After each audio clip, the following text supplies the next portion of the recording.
Hello, everybody, and welcome to another episode of the Jack the Lad podcast. On today's episode, we've got on Sean Furey. He is an Olympic Javelin Thrower who competed in the 2012 and 2016 Olympics, and he has recently started up a training school called Furey Athletics, where he teaches kids to do athletics, not just javelin, in his community. So thank you very much for coming on the podcast today, Sean, and welcome. All right, thanks, Jack. Thanks for having me. That's all right, no worries. So obviously, like I said in the intro, you're Olympic javelin thrower. You're an Olympic javelin thrower. How did that all start?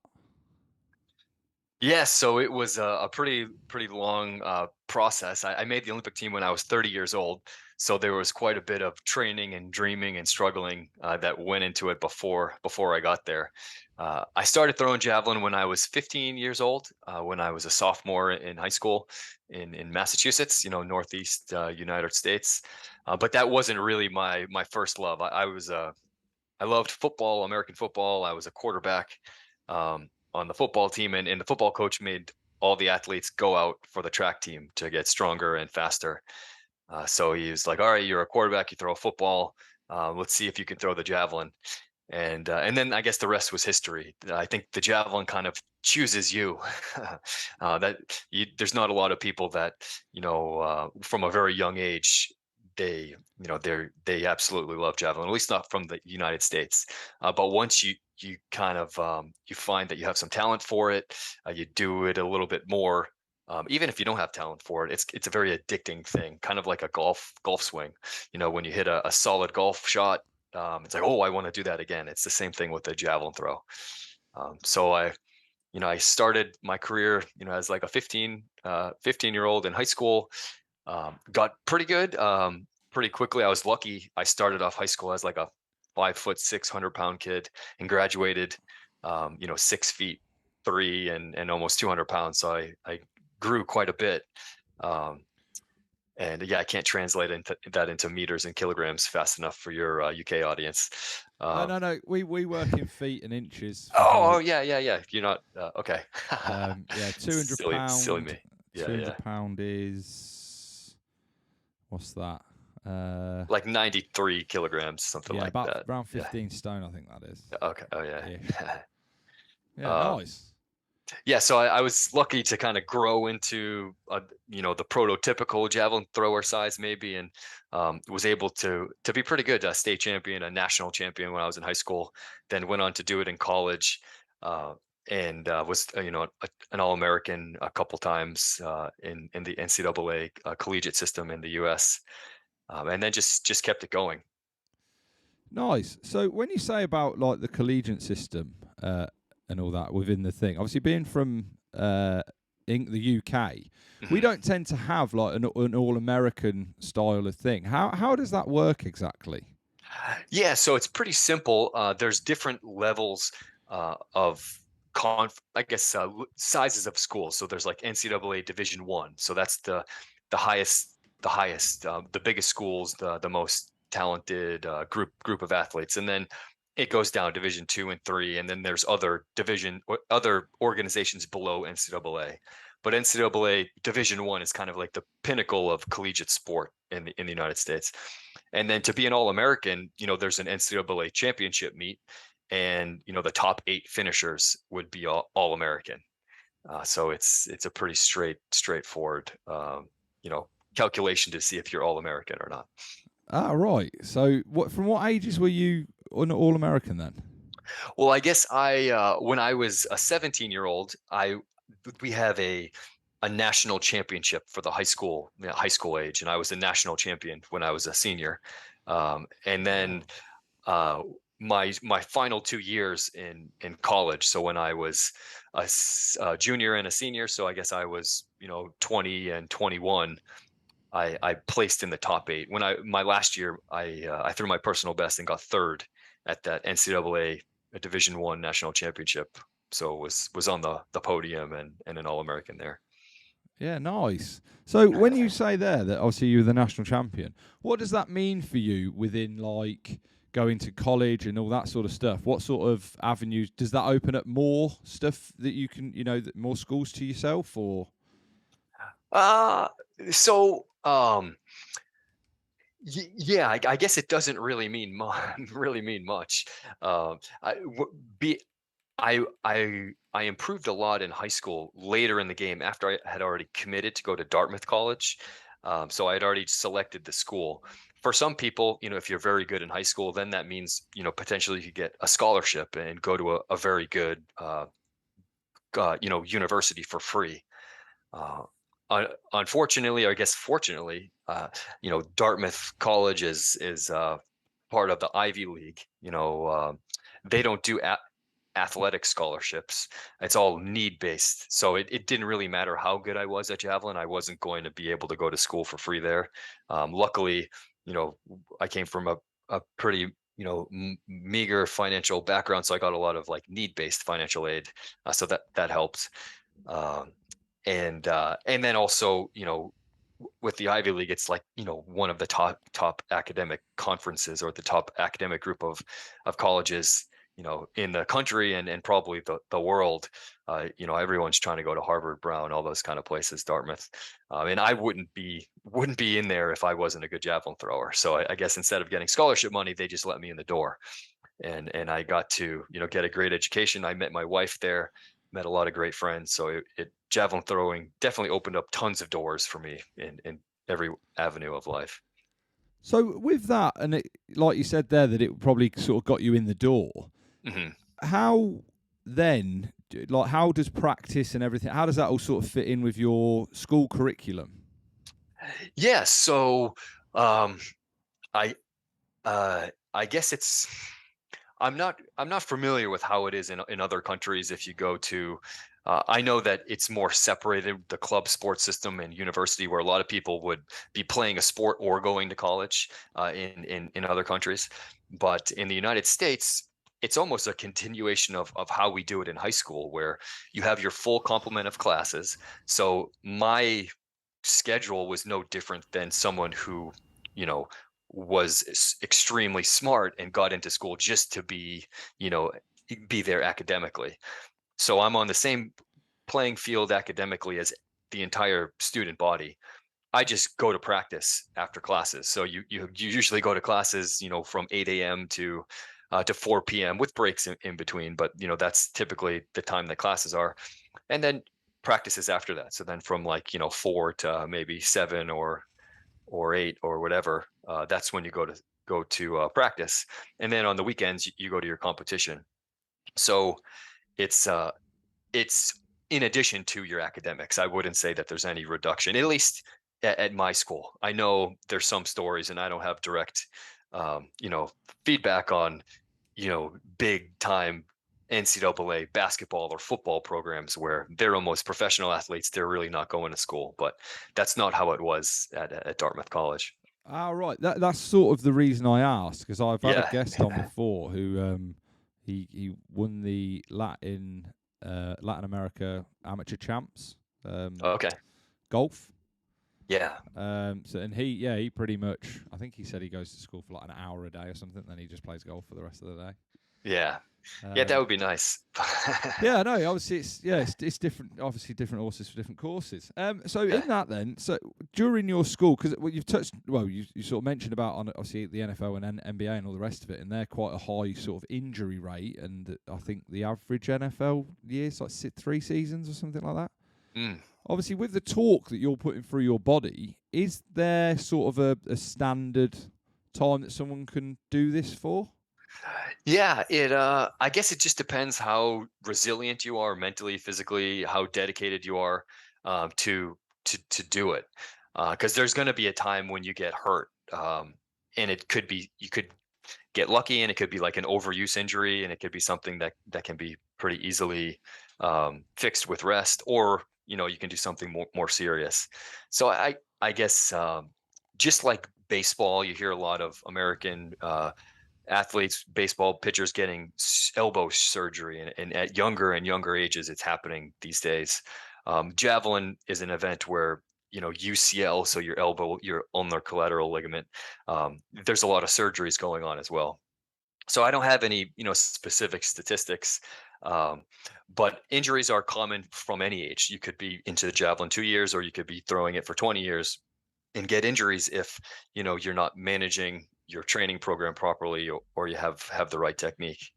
Yeah, yeah, definitely. So, what about yourself on a personal level then? When did it, or did you were you injury prone? Did you get injuries? Did you have reoccurring injuries? Yeah, so I was lucky in the sense that I was kind of a bend but don't break kind of athlete, where most of my injuries were overuse. So, I had a lot of pain, but a lot of it was like inflammation, tendonitis, things like that. I didn't luckily, never had to get a surgery because I broke something or tore something. Um, I would, take it right to the limit and, be in a lot of pain, but not snap. Yeah. So I would say I wasn't injury free, but I was surgery free. And then I took all of those overuse injuries and learned what caused them, and really was very diligent and kind of passionate about taking care of myself and finding the root cause of how did those problems originate, and then fixing that. So that helped, my longevity. I threw my personal best when I was 33 years old, and then threw until I was 37. So I had a pretty long career. Yeah, Um, yeah, definitely. yeah. The what when you're so from you being the national champ then, and then you go into university. Mhm. Um, how does I'm assuming that there's still obviously there's competitions and stuff going on throughout that. So how did you, from being obviously national champion at the at high school, how did that then how did you then go on? Yeah, so it took some time. I thought I was the national champion in high school. I was 17 years old, pretty cocky, like, oh, I'm gonna go in and win the NCAA championship next year. But then got smacked in the face with a lot of overuse injuries, and didn't have a very good freshman year. Sophomore year was kind of turning the corner physically. And then it took until I was a junior, so until I was about 19, until I became an All-American again. So then that's when I was, placing eighth, or in the top eight in the country, and then I ended up being third in the country as a senior in university. So it took me like the full 4 years to kind of get back up to that level of being close to the top in the country. And obviously, with that fall from grace, so to speak, from sort of 17 to 19, what gave you the determination to carry on? Yeah, I don't know. I just had a belief that I could do it. I knew that my goal was really to throw 300 feet. I never ended up doing that, but it was like I know I can throw really far. So it was just kind of an undying, passion and belief in myself that this is something that I know I can do and I want to do it. And it was fun. I mean, personally, every little thing about javelin training is fun, from weightlifting, gymnastics, jumping, sprinting, throwing medicine balls. None of that is a grind to me. So I liked training for it. I liked competing.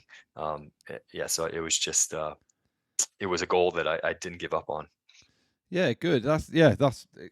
I mean, a lot of it, and a lot of the people that I speak to, it seems to be the common theme is just that determination. It's not that there was never a doubt in their minds. You know what I mean? They were grinding, they were doing what they wanted to do, and that was it. I think I read a book called Outliers. I don't know if you've heard of that or read it. Yeah, Yeah, obviously when yeah. they've got the 10,000 hour rule, where if Mhm. you do something for 10,000, you should be in and around there.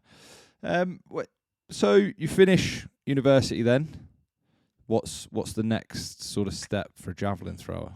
Yeah, yeah. So it's tough, right? So the javelin throwers, you're not making a lot of money. Probably, I would say you could look at the statistics. Depending on the country, some countries support their amateur javelin throwers, their Olympic hopefuls, much better than others.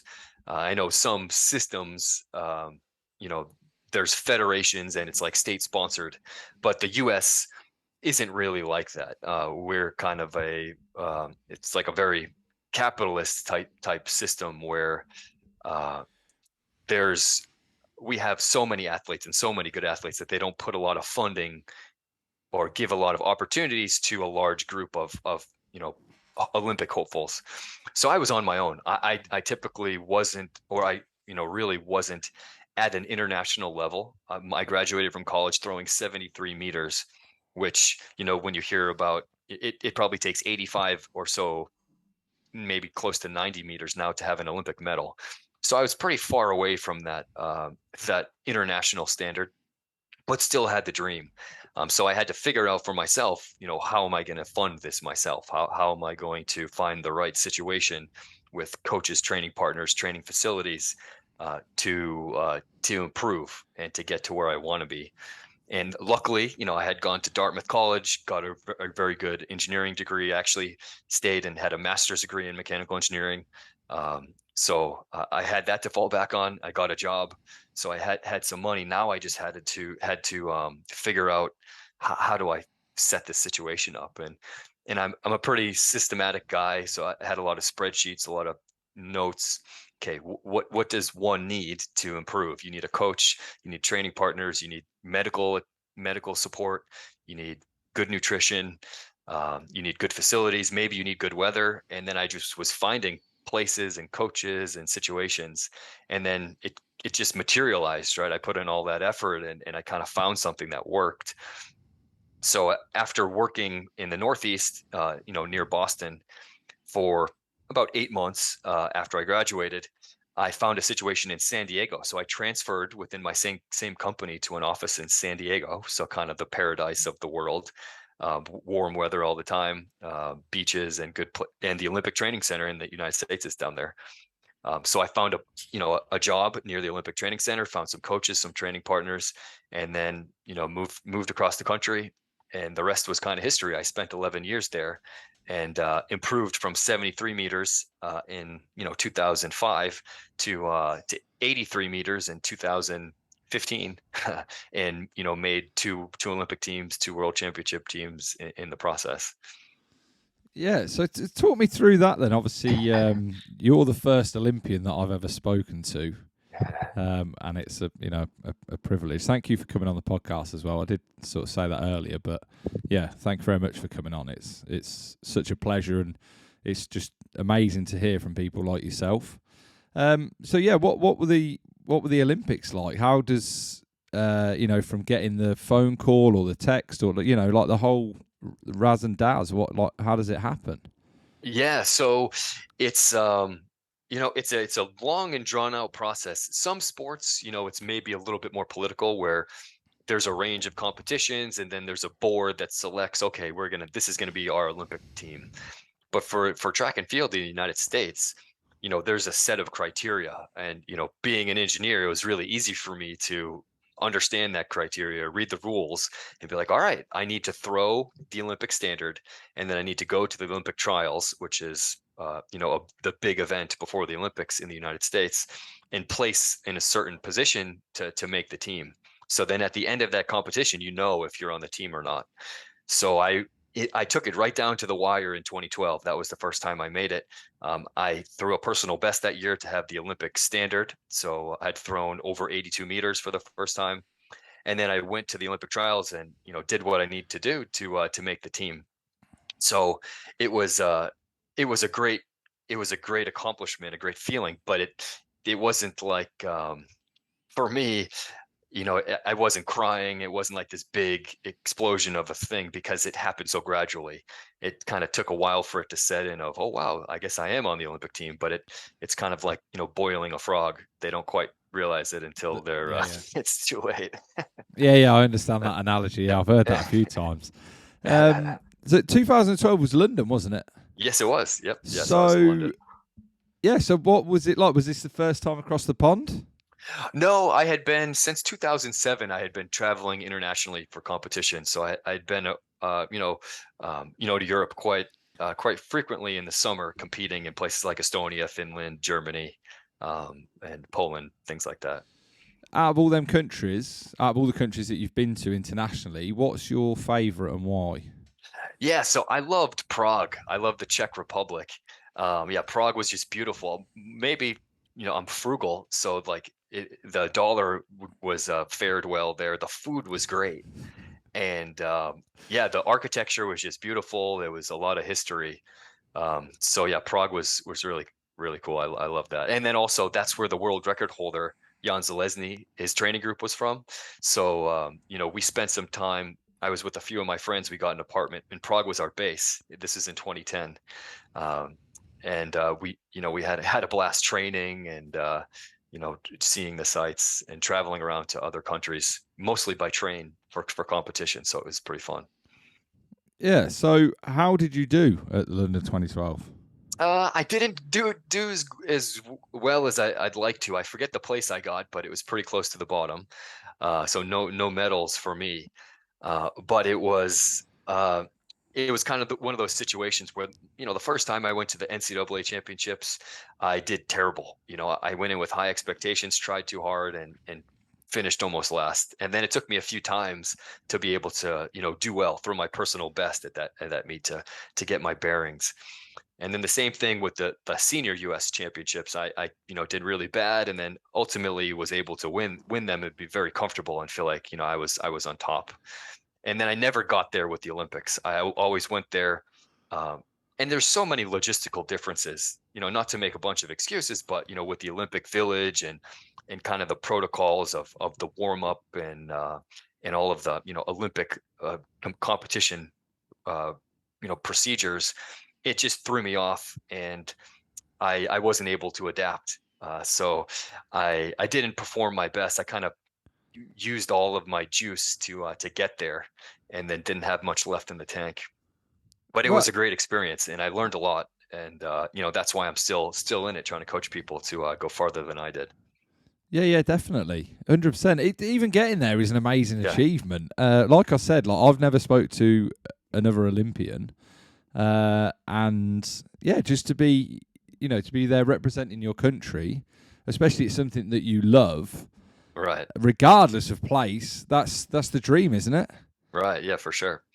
So, winding on them 4 years later, 2016, did everything run smoothly? Any injuries in them 4 years? Any sort of shaky moments where it wasn't, or was it sort of a steady again, and you sort of got yourself in at a leisurely pace? Yeah. So I would say that no, it was a lot of ups and downs, and I kind of crawled my way into the Olympics in 2016 again. That I learned so much during those 4 years, and improved a lot. But then started pushing a little bit too hard and had a lot of shoulder injuries. So that training in 2016 was a pretty painful endeavor. I had the best season of my life in 2015 and thrown the Olympic standard, and really 2015 is why I made the 2016 team. But going into the training during the 2016 season, I had an avulsion fracture in my shoulder, which meant I cracked my rotator cuff off the bone a bit in my shoulder, and had tore a calf muscle. So I was just the Olympics is a stressful thing, so your body kind of goes crazy. And I was trying to train hard, maybe a little too hard, getting a little bit older. I was 33, 34 at the time. We were just having our first child, so my son was born in April of 2016. So a lot of factors going in, and leading to me getting into the 2016 Olympics, in Rio, which is another beautiful place. Maybe not in ideal shape, and then another performance that it left some to be desired. So I wish I could go back in time and do things a little bit differently, but who knows? Maybe I did made the best choices for that I could have at the time. Yeah, I mean, a lot of people say you shouldn't regret anything in life and anything like that, and I tend to believe that. Do you know what I mean? Everything sort of happens. Right. I don't know whether it's for a reason as such. I'm not sort of into that, sort of a thing. But yeah, I don't know. Yeah, as long as you've put all you can in and you could have in, then there's you did what you could. Do you know what I mean? Yeah. For sure. You never know. You can't second guess some of the decisions that you made. So It's what differences were there between London and Rio? Yeah, I would say Rio. it was a very laid back experience, right? So you can think the South American culture, the rules and regulations were a little bit lax. So it actually, you could look at some of the records that were set at the Rio Olympics, because there was maybe some flexibility in some of those warm up procedures, and maybe a couple extra throws here, a couple extra minutes there. There was just a very laid back feeling. The Olympic Village, you felt like you're in the middle of the jungle, even though there was the Zika virus was the thing of the time. So there's fog trucks driving around at all times, making sure that the mosquitoes were down and the athletes weren't going to get Zika. Um, but we were, in a very beautiful area in Rio, near the beaches, and it was a very laid back environment. And I think that the athlete performances spoke for themselves. And then London was also amazing. It's nice to be at an Olympics where everyone speaks your language, so that not that that was a problem at Rio, but you kind of just felt a little bit more at home with the London crowd and all of the volunteers. I think there were thousands, probably tens of thousands of volunteers for the London Olympics, and they were all so excited to be there and so helpful. Like, would bend over backwards to help out an athlete. So I had a blast in London. A lot of my friends flew over to see, and we had a fun time after the competition. But it was as you could expect, almost like if you went for a vacation in London, what would you experience versus one in Rio? um, it was Yeah, yeah. Well, better weather in Rio. yeah, yeah. Yeah, but I mean, in London, you have the history, you have the people and the tradition. I guess in London, I went to go see Stonehenge after the competition, which was pretty awesome. And then maybe the Roman baths. And then in Rio, I went to go see um, what is the Christ the Redeemer up on the Yeah. mountain there, the big statue, and then went surfing at Copacabana Beach, and so had a great time at both places, and both are amazing uh, locations that I definitely recommend anyone to visit.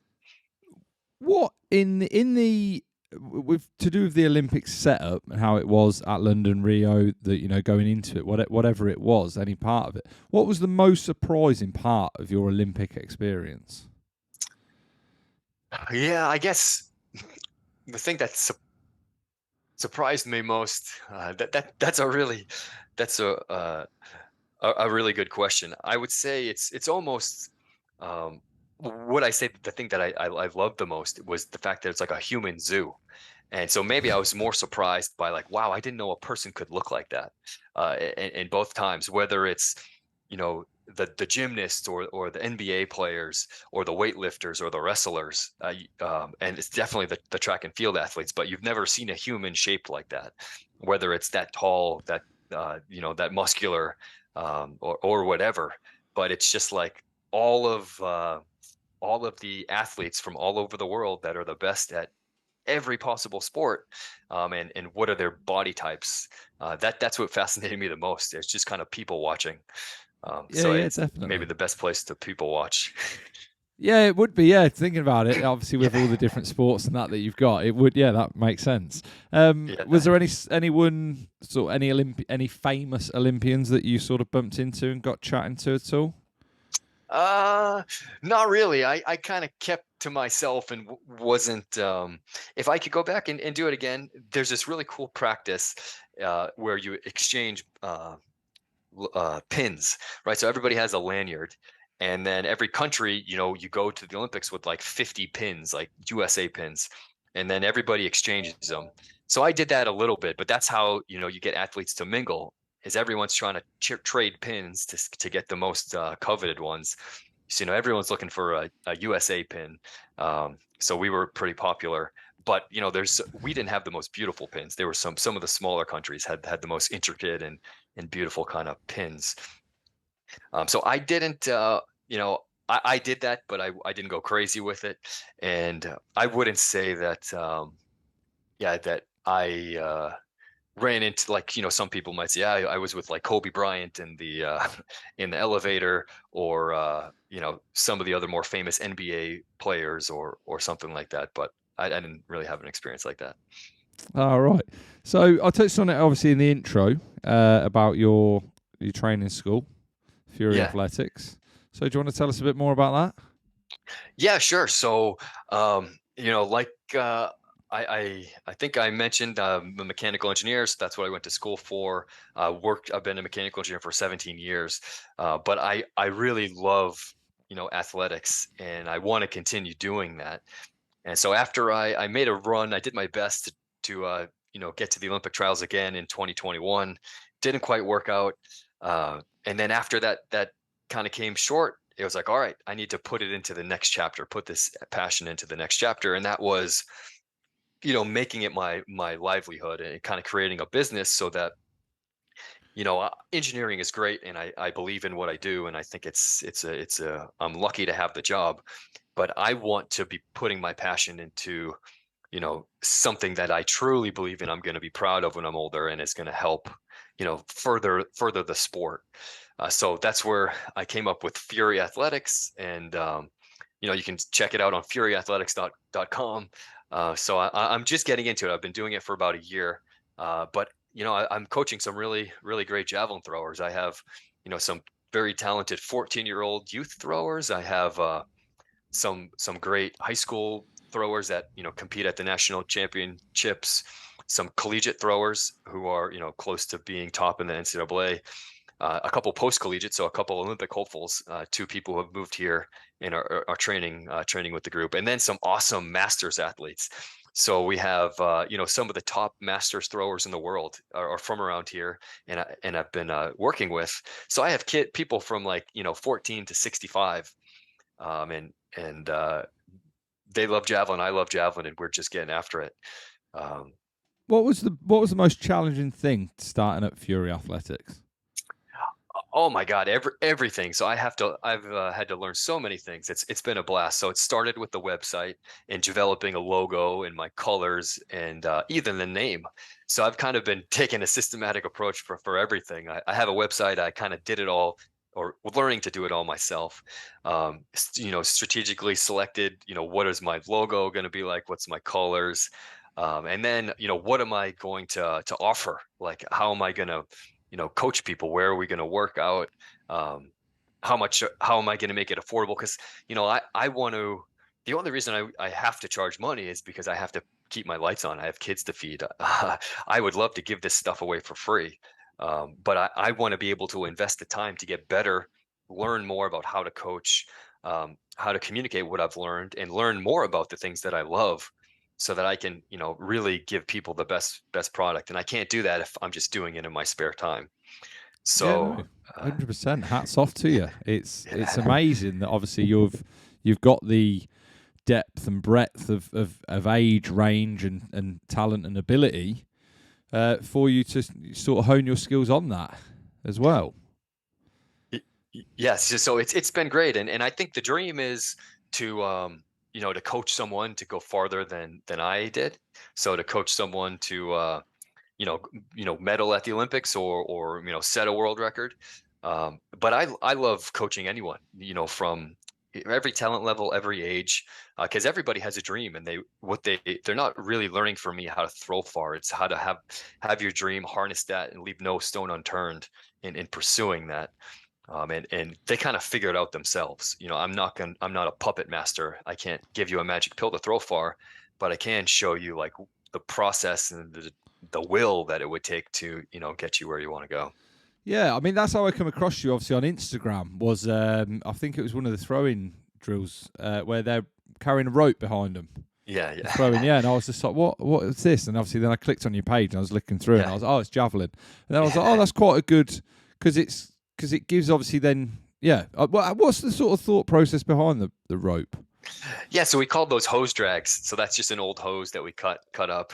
And we you kind of put yourself, the terms of the day is like constraints, right? So instead of talking to an athlete, tell them you have to do this with your arm, you do this with your legs, you give them constraints. So you're going to run dragging a weighted hose, and that's going to, force your body into certain positions, and you'll kind of teach yourself to run away from that. So it's setting drills up to help correct mistakes or improve technique, the natural, like in alignment with your body's natural learning process, versus so much left brain thinking that might work temporarily, but when the pressure's on, it's not going to be what causes like the long lasting improvement. Yeah, definitely. And as we're sort of approaching the end of this episode, is there anything you'd like to say to sort of young aspiring athletes or Olympians, to sort of to as a pep talk, so to speak? Yeah, I would just say that